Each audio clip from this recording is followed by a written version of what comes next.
সনাতন ধর্মের এই ভয়ঙ্কর দেবীকে তান্ত্রিকেরা পূজা করে থাকেন। মধ্যপ্রদেশের বিভিন্ন জায়গায় তার মন্দির দেখতে পাওয়া যায়।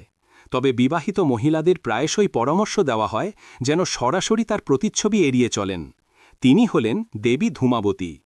কুঁচকে যাওয়া চামড়া, পরনে সাদা শাড়ি, চুল এলোমেলো, কখনো কাক বা ঘোড়াবিহীন রথে চড়ে আসেন। তিনি হলেন দশম মহাবিদ্যার একজন। পুরাণ মতে দেবী পার্বতীর ভীষণ খিদে পায়। তিনি দেবাদিদেব মহাদেবকে বলেন খাবার নিয়ে আসার জন্য। তবে মহাদেব ধ্যানে মগ্ন থাকার কারণে সে কথা রাখতে পারেননি। বহু সময় পেরিয়ে যাওয়ার পরে যখন মহাদেব ধ্যান থেকে উঠলেন না, তখন দেবী পার্বতী ভীষণ ক্রোধিত হয়ে এক ভয়ঙ্কর রূপ ধারণ করেন। তিনি আশেপাশের সব কিছু খেয়ে ফেলতে লাগলেন।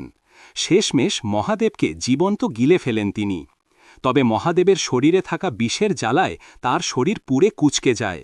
দেবী মহাদেবকে সাথে সাথে মুখ থেকে বের করে যায়। সেই সময় মহাদেব দেবীকে নাম দেন ধূমাবতী। যেহেতু তিনি তার স্বামীকে খেয়ে ফেলতে চেয়েছিলেন, তাই এই দেবী সর্বদা বিধবা আকারে পূজিত হবেন এই নির্দেশ দেন।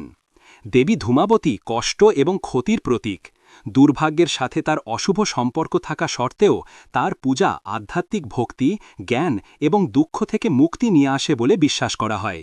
জয় মা ধূমাবতী। চ্যানেলটিতে লাইক, কমেন্ট, শেয়ার ও সাবস্ক্রাইব করতে ভুলবেন না।